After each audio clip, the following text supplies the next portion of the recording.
மீட்பராம் ஆண்டவர் இயேசு கிறிஸ்துவின் உன்னதமான நாமத்தில் அன்பானவர்களே உங்களை வாழ்த்துகிறோம். இரவும் பகலும் வாய்ப்பு கிடைக்கும் போதெல்லாம் அழியாத வேத வசனத்தை வாசியுங்கள், உங்களை அர்ப்பணியுங்கள். எந்த ஒரு சூழ்நிலையிலும் நீங்கள் சோர்ந்து போகாமல் எப்பொழுதும் நமக்கு ஜெயம் கொடுக்கிற ஆண்டவராகிய இயேசு கிறிஸ்துவின் பாதத்தை நாம் பற்றி கொள்வோம். ஆவியானவர் தேவன்தானே உங்களை பலப்படுத்தி ஆசீர்வாதத்தின்படி உங்களை நடத்துவார். 40ஆம் சங்கீதத்தில் 6வது வசனத்தில் கர்த்தராகிய தேவன் அவருடைய ஜனங்கள் ஒவ்வொருவருக்கும் இந்த அழியாத ஒரு சத்தியத்தை அவர் கொடுக்கிறார்.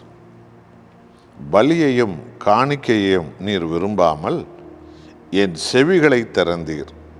சர்வாங்க தகன பலியையும் பாவ நிவாரண பலியையும் நீர் கேட்கவில்லை.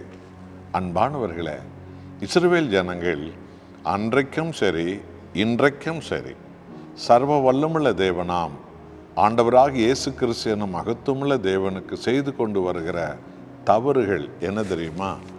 தேவனுடைய அழியாத உயிருள்ள வார்த்தைகளை கேட்க தன் காதை அவர்கள் மறைத்து கொண்டார்கள்.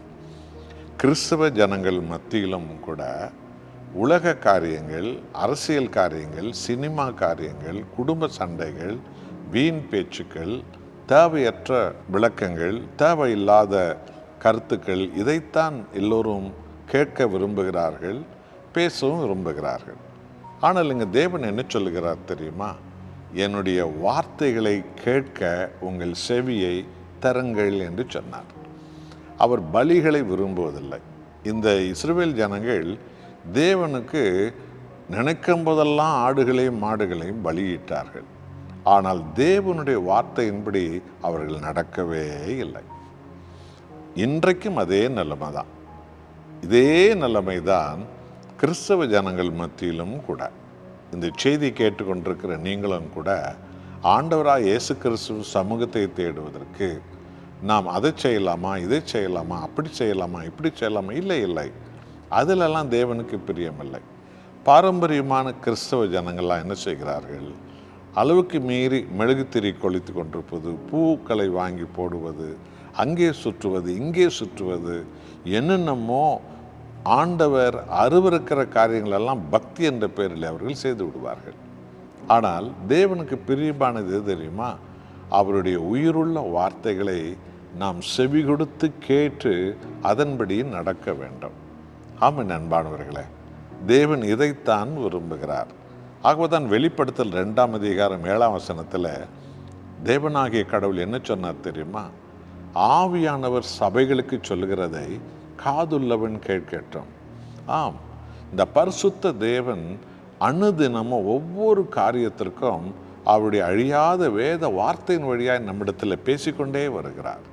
நாம் தேவனுடைய வார்த்தைகளை கேட்பதற்கு நம்முடைய காதுகளை நாம் பரிசுத்தப்படுத்தி வைத்திருக்க வேண்டும்.